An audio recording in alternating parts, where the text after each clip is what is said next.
Hello everyone, कैसे हैं आप सब। आई होप कि आप सब अच्छे होंगे। तो आज मैं कुछ काम कर रही थी बेड में, तो मैं आपको दिखाती हूँ तो मैं कैसे कैसे ऑर्गेनाइज़ करती हूँ। कुछ इस तरह की टिप्स भी आपको मिल जाएंगी। तो देखिए, ये सबसे पहले तो ना मैं अपने बेड में जो सामान रखती हूँ सबको अलग अलग बैग में रखती हूँ, जिससे कि सामान भी अलग अलग तरह के जगह जगह अलग ही रहेंगे, तो मिक्स नहीं होते और देखने में ढूंढने में भी ईजी रहता है। इस तरह बैग के फ़ायदा ये है कि इसमें सामान दिख भी जाता है कौन सा बैग में कौन सा सामान है। इन बैग से पहले मैं हैंडमेड बैग यूज़ करती थी, वो भी अच्छे होते थे। वो मैं चुन्नियों वगैरह से बनाती थी, दुपट्टे वगैरह से, तो उसमें भी दिख जाते थे और किस तरह से सामान रख रहे हैं। और यहाँ पे हरियाली ज़्यादा होने की वजह से ना स्पाइडर बहुत ज़्यादा आती हैं, तो इसके लिए नेपथलीन की मैं गोलियाँ डाल देती हूँ। और देखिए, ये मैंने ना एक स्टैंड बना रखा है अपना एक लकड़ी से, क्योंकि मेरा बेड पुराना है तो उसके साथ एक स्टैंड नहीं आया था। आजकल के बेड के साथ तो स्टैंड आता है। मैं इस तरह से स्टैंड लगाकर काम चला लेती हूँ। वीडियो को एंड तक देखिएगा। मैंने इसमें एक ऑर्गेनाइज़र बनाया है जो आपके काफ़ी हेल्पफुल हो सकता है। और निशु को ले आने के बाद उसने मांगे लड्डू, और लड्डू मेरा ये लास्ट लड्डू है। हाँ, लड्डू बनाए थे जो वो ख़त्म हो गए हैं, तो मैंने उसके लिए क्विक लड्डू बना रही हूँ। आप भी देखिए, अगर आपके बच्चे के लिए बना के नहीं आपको अच्छा लगे तो। इसमें मैंने 4 रोटियाँ और बादाम और कुछ काजू डाल के मिक्सी में पीस दिए हैं। बहुत अच्छे से पीसे हैं ताकि काजू बीच बीच में ना आए। बस थोड़ा इस बात का ध्यान रखिए कि रोटियां नमक की ना हो। वैसे कभी कभी मैं नमक वाली भी बना देती हूँ निशु को, इससे कोई परेशानी नहीं है। इसमें मैंने डाल दी है थोड़ी सी किशमिश। किशमिश मैंने पीसी नहीं थी साथ में, क्योंकि ये वो पिसती नहीं है।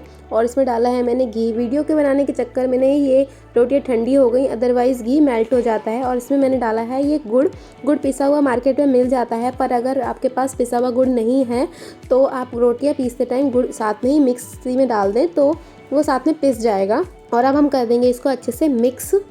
इस तरह से बच्चों को खाने में भी अच्छा लगता है। उनको रोटी भी खाने को मिल गई, ड्राई फ्रूट्स भी खाने को मिल गए, घी भी खाने को मिल गया, तो उनके नखरे भी नहीं होते। उनको लड्डू समझ के, मतलब मिठाई समझ के वो इसको खा भी लेते हैं। मेरा निशु को ये बहुत पसंद है। मैं जब भी उसका मन करता है उसे बना देती हूँ। ये मैंने थोड़े एक्स्ट्रा ही बनाया है, क्योंकि निशु को तो 1-2 लगेंगे, पर शाम को नोनू भी आके खा सकता है, तो इस वजह से मैंने थोड़े से एक्स्ट्रा ही बनाए हैं। तो आपको भी पसंद आए तो आप भी एक बार ज़रूर ट्राई करिएगा। बच्चे क्विक है और खाना, और बच्चों को पसंद भी आएंगे।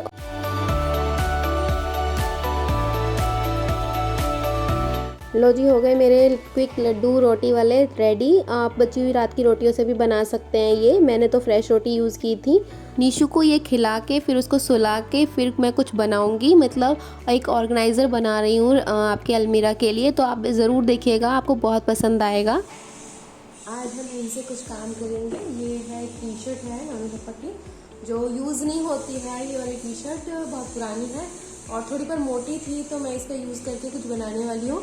तो चलिए देखिएगा। और ये है मेरा पिटारा। दिखाती हूँ, एक चीज़ दिखाती हूँ, देखो। ये मेरे ना स्टिचिंग का जैसे सारा सामान होता है, जैसे वो सब रख रखा है इसमें मैंने। ये जो एक बॉक्स लिया था, ये मैंने, ये प्लास्टिक का बॉक्स।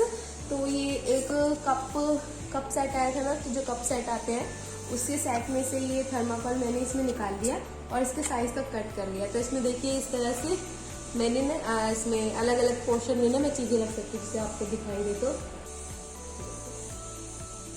इसमें मैंने कुछ लेसेस डाल रखे हैं, इसमें चॉक्स एंड टेप है, और इसमें ना अलग अलग है और ये मिक्स नहीं होता है। और इसके ऊपर मैं इस तरह से ये सीजर वगैरह रख देती हूँ, और ये ना अच्छा भी लगता है, मतलब ऐसे देखने में बेकार भी नहीं लगता है, और तो काम आता है अच्छे से। तो चलिए बनाते हैं इसका कुछ। तो देखिए, बहुत अच्छी चीज़ है, आपको बहुत काम आएगी, तो एक बार आप ज़रूर ट्राई करिएगा। तो ये जब मैं बेड में सामान सेट कर रही थी तब मुझे एक आइडिया आया था इस पुरानी टी शर्ट को देख के। ये नन्नू पापा की पुरानी टी शर्ट है। वैसे ये बनाने के बाद मुझे एक और चीज़ महसूस हुई, अगर आप टी शर्ट की जगह ना जीन्स या पैंट यूज़ करेंगे तो और भी ज़्यादा अच्छा बनेगा। तो देख लीजिएगा। और ये टी शर्ट से कोई मतलब नहीं है, हमें एक मेनली 20 विड्थ और 35 लेंथ के कपड़े की ज़रूरत है, तो वो आप किसी से भी अरेंज कर सकते हैं। मैं टी शर्ट्स को लेती हूँ, टी शर्ट से मुझे ये साइज़ मिल गया था। तो चलिए, इस तरह से मैंने अब टी शर्ट्स के ना इस तरह के एक साइड के कॉर्नर को भी हम काट देंगे एक साइड से, मतलब इसको सीधा स्ट्रेट कपड़ा बनाने के लिए।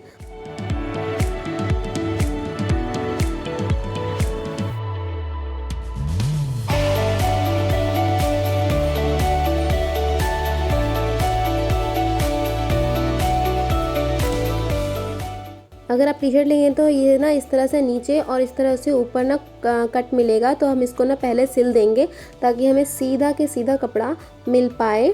तो मैं सुई से सिल के दिखा रही हूँ क्योंकि कई लोगों के पास मशीन नहीं होती, तो हर बार मैं सिलाई मशीन से करके दिखाती हूँ, तो आज मैं हाथ से करके दिखा रही हूँ आपको कि अगर आपके पास मशीन नहीं है तो भी आप कोई भी काम कर सकते हैं। अब इस तरह से हमें 20 और ये 35 इंच का कपड़ा मिल गया और इस तरह से हम ना साइड में इसका मोड़ के हम ना सिलाई लगा देंगे। नीचे से 3 तरफ से लगाएंगे, नीचे से तो ये ऑलरेडी सिला हुआ है। इस तरह से आप जैसे हेमिंग करते हैं, जैसे हिंदी में तुरपाई बोलते हैं, तुरपाई जैसे करते हैं उस तरह से इसको सिल लीजिए। अगर आपके पास मशीन है तो आप डायरेक्ट सिलाई लगा लीजिए, जैसे कि मैं लगा के दिखा रही हूँ आपको। आप हाथ से भी सिल सकते हैं और मशीन है तो मशीन से भी सिल सकते हैं। इस तरह से हमारा चारों तरफ से कपड़ा सही से सिल जाएगा, चारों तरफ से धागे नहीं निकलेंगे और ये अच्छे से हमारा कपड़ा रेडी हो गया। अब हम इसको कर देंगे डबल फोल्ड। इस तरह से हम कपड़े को डबल फोल्ड कर देंगे। अब इसमें हम क्या करेंगे, इसको अच्छे से आप देखिएगा। अब इसको डबल फोल्ड करने के बाद देखिए इधर से हम फिर से एक बार फोल्ड करेंगे। इस तरह से ये 4 फोल्ड हो गए। अब इसमें हमें कॉर्नर मिल रहे हैं, 4 कॉर्नर एक साथ हो गए हैं। इसको बहुत ध्यान से देखिएगा। अब जो पहला कॉर्नर है इसको हम सिर्फ पहले कॉर्नर को, एक कॉर्नर को उठाएंगे और इस तरह से हम इसको रख देंगे। इसको सही से सेट करेंगे, कॉर्नर भी कॉर्नर से सेट होने चाहिए। ये बस समझाने के लिए आपको स्लो से दिखा रही हूँ वीडियो, अदरवाइज़ इतना फास्ट काम हो सकता है, इतना हार्ड नहीं है। और हम सेकंड कॉर्नर को उठा के वापस रखेंगे। फिर उसके बाद आती है थर्ड कॉर्नर की बारी। इसको भी हम इस तरह से उठाएंगे और इसको अटैच कर देंगे, इस तरह से सही से सेट कर देंगे। और ये सिलाई ना इसके ऊपर बराबर में आनी चाहिए, इसका मतलब ये मिड में आ रहा है। इसके ऊपर 4th कॉर्नर को ना उठा के 3rd को वापस कर देंगे। इस तरह से एक हाउस जैसी शेप आ जाएगी और यही शेप हमको चाहिए। तो एक बार अगर ध्यान नहीं आए तो आप दोबारा से वीडियो बैकवर्ड करके देख सकते हैं। अब हमें इसका सेंटर निकालना है। इंची टेप से आप ना सेंटर देख लीजिए। इसमें 20 हमारा रेडी होकर आया था, 20 का मिड पॉइंट हो गया 10। और वैसे अगर टच करने में हाफ मिड का पॉइंट हमें महसूस हो रहा था, फिर भी मैंने आपके लिए निशान लगा दिया है। अब उसके निशान तक हम एक एक पोर्शन को इस तरह से उठा के सेट करते हुए रखेंगे। इस तरह से देखिए,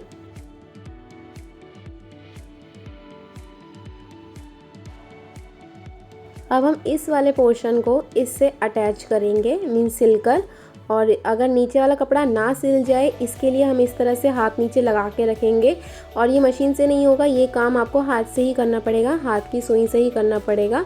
और आपको मैं करके भी दिखाती हूँ साथ में। इस तरह से हमको इस तरह से कॉर्नर आपको पकड़ लीजिए और नीचे से ना आप एक बार हाथ डाल लीजिए, ये पॉकेट जैसी बन जाएगी, उसमें से आपको हाथ डालना है और इस तरह से इसको अटैच करना है। क्योंकि नीचे वाला पोर्शन अगर सिल गया तो वो कोई फ़ायदे का नहीं रहेगा जो बना रही हूँ मैं।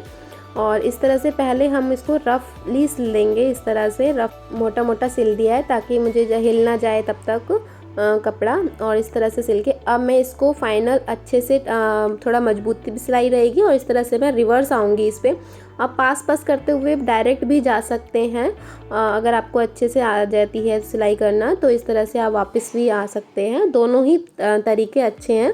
अब बस हमें मजबूत सिलाई लगानी है क्योंकि इसमें कपड़े जब रखेंगे तो ये फट ना जाए इस तरह से। तो हमें इसे ना मजबूत सिलाई लगानी है एक बार से या डबल करके। इस तरह से मैंने एक बार इसको अटैच कर लिया है। उसी तरह से हम इसको भी अटैच करेंगे, इस वाले पोर्शन को भी। इस पोर्शन के लिए भी पॉकेट इस तरह से हाथ डाल के रख लेंगे ताकि नीचे का अटैच ना हो जाए साथ में। इस तरह से मेरे दोनों सिल गए हैं, देखिए इस तरह से। अब हम अपोजिट साइड भी इसी तरह से सिलेंगे। उसको हम इस तरह से उठाएंगे, इसको इस तरफ रख लेंगे और इसको उल्टा कर देंगे इस तरह से, तो हमें उल्टा पोर्शन मिल जाएगा। सेम हमने जैसे पीछे की तरफ किया था, सेम हमें इस तरह से करने हैं, दोनों साइड को अटैच करना है। अगर आपको पकड़ के प्रॉब्लम हो रही हो तो आप इसको ऑल पिन लगा सकते हैं। जैसे मैंने इस तरह से ऑल पिन लगा लिया और अपना आराम से गोदी में रखकर आराम से कर रही हूँ। उधर मुझे टेबल पे रखने में थोड़ी सी दिक्कत हो रही थी, बट आपको दिखाने के लिए मुझे टेबल पे काम करना पड़ रहा था। तो अब मैं इसमें ऑल पिन लगा के इधर से ले आई हूँ और हाथ से ना अच्छे से सिल पा रहा है। तो नीशू जग गया है, नीशू जग के थोड़ा सा परेशान कर रहा है। तो मैंने ना साथ साथ ना सारे काम हटाती जा रही हूँ क्योंकि ना नीशू इनको ख़राब कर देता है। और ये पिन ना उसको ले ना लेना, इसलिए मुझे साथ साथ भी रखते जा रही हूँ। देखो पिन रखने के लिए ना मैं एक छोटी सी डिब्बी बना रखी है ताकि वो मिक्स ना हो। और ये मेरे चारों पोर्शन रेडी हो गए हैं। और अब हमें चाहिए 2 हैंगर। हैंगर आपके पास किसी भी तरह के अवेलेबल हो वही ले सकते हैं। मेरे पास ये प्लास्टिक वाले थे तो मैं ये वाले ले रही हूँ। इसमें से हमने एक पोर्शन को उठाएंगे, इस तरह से हैंगर रखेंगे और इसको टर्न करते हुए हम इसको हैंगर को अटैच कर देंगे इस तरह से। तो इसको हम अटैच करने के लिए हम 2-3 तरह की चीज़ें यूज़ कर सकते हैं, जैसे कि आप क्लिप यूज़ कर सकते हैं। इस तरह से 2 क्लिप लगा दीजिए, और अगर आपके पास क्लिप नहीं हो तो आप ये पेपर क्लिप लगा सकते हैं। पर मैं जो यूज़ कर रही हूँ वो है सेफ्टी पिंस। मैं सेफ्टी पिंस यूज़ करूँगी 4, तो 2 मैं इधर लगा दूँगी इस तरह से अटैच करके, जिससे ये हैंगर इसके साथ अटैच हो जाएगा। और अब पता है इससे क्या है, अगर हम इसे वॉश करना है तो पिन निकालिए, हैंगर हटा दीजिए और इसको वॉश करके कपड़े को दोबारा से यूज़ करने के लिए ले आइए। और इसी तरह हम दूसरा वाला पोर्शन में भी हैंगर लगाएंगे, इस तरह से रखेंगे। सेम वही प्रोसेस रिपीट करनी है। इस तरह से हैंगर रखेंगे, इस तरह से वापस करेंगे इस कपड़े को और पिन लगा के इसको सिक्योर कर देंगे। तो हमारे 2 जो हैंगर हैं इस तरह से इसमें अटैच हो जाएंगे। आप इस तरह से इसको अब इस तरह से खोल दीजिए। अब नीचे इसमें क्या लगाएंगे, मैंने कार्डबोर्ड का एक गत्ता ले लिया है, इसको साइड से कॉर्नर से मैंने टेप लगा दिए हैं थोड़ा अच्छा लुक दिखने के लिए। आप इसको इसी तरह का कपड़ा से भी लगा सकते हैं। अब इसको जब धोना हो तो आप इस दोनों को हटा दीजिए, हैंगर और कपड़े को, और इस तरह से हमारा एक ऑर्गेनाइज़र रेडी है। अब मैं इसको दिखाती हूँ मैंने कहाँ के लिए बनाया है। इस तरह से ये मैंने अलमीरा में लगा दिया है और ऊपर मैं कपड़े भी रख सकती हूँ। देखिए इस तरह से ना मैंने हैंग कर दिया है। देखिए फ्रेंड्स, मैंने ना इसको इसमें रख दिया है। अगर कभी भी देखो हम कई बार मैंने बास्केट रखी है, कई बार हम क्या कपड़े रखते हैं, तो कपड़ों को हम मैक्सिमम इतना ही रख सकते हैं और ऊपर का ना स्पेस जो होता है ना वो वेस्ट जाता है। तो इस वजह से हैंग कर देंगे तो ऊपर भी आइटम रख सकते हैं, कुछ भी कपड़े आपको निकालने इजीली निकाल सकते हैं, रख सकते हैं। और नीचे का भी डिस्टर्ब नहीं होगा, नीचे भी कोई प्रॉब्लम नहीं आएगी, कुछ भी रख सकते हैं। कपड़े भी रखते हो तो हम आराम से निकाल सकते हैं। बट ये जो स्पेस है इसको भी मैं वेस्ट नहीं करूँगी, इसलिए मैं आपको क्या बताती हूँ। तो इस तरह से ना हैंगर्स आते हैं, देखो इस तरह से जो पैकेट्स आती हैं कई बार बच्चों के कपड़े वगैरह में, तो मैं इनको हैंग कर दूंगी इस तरह से इसमें। तो ये स्पेस भी मेरा यूज़ हो जाएगा। तो जैसे जैसे मेरे पास सामान आता जाएगा तो मैं इधर हैंग करती जाऊंगी, तो ये भी डिस्टर्ब नहीं होंगे, ऊपर का भी सामान यूज़ हो जाएगा स्पेस मेरा, ये भी और इस तरह से भी। इसमें क्या है, मैंने ना मीशो के नए वाले कपड़े पहन डाल रखे हैं, क्योंकि ये डेली नहीं चाहिए होते हैं। डेली वाले इधर रखती हूँ ताकि वो इधर से निकल जाए, और नए वाले कपड़े मैं इस बॉक्स में रखती हूँ। तो इस तरह से सब अरेंज हो जाता है, तो सामान यूटिलाइज भी हो गया। तो आई होप कि आपको पसंद आया होगा और आप भी एक बार ट्राई करिएगा। मैंने इसमें अपनी जीन्स रख दी हैं, क्योंकि जीन्स इतनी ज़्यादा यूज़ नहीं होती हैं मेरी। तो आप वो बच्चों के कपड़े या कुछ इस तरह से आइटम रख सकते हैं जो आपको जल्दी जल्दी नहीं चाहिए। मैंने ये काम बच्चों के साथ मिलकर किया था, मीन्स उनका भी उनके बच्चों का काम है कभी इसका, अदरवाइज़ ये आधे घंटे में मैक्सिमम ये बन जाता, बहुत ही आसानी से बन गया। और देखो कितना अच्छा लग रहा है लुक में भी, और आपको एक ऑर्गेनाइज़र मिल गया आपको कपड़े रखने के लिए। आपको इसी भी तरह से यूज़ कर सकते हैं जो ऊपर का स्पेस जो खाली पड़ा होता है। तो आई होप कि आपको पसंद आई होगी वीडियो। तो एंड में मैं यही कहूँगी कि प्लीज़ लाइक कर देना, अब तक सब्सक्राइब नहीं किया तो सब्सक्राइब कर देना।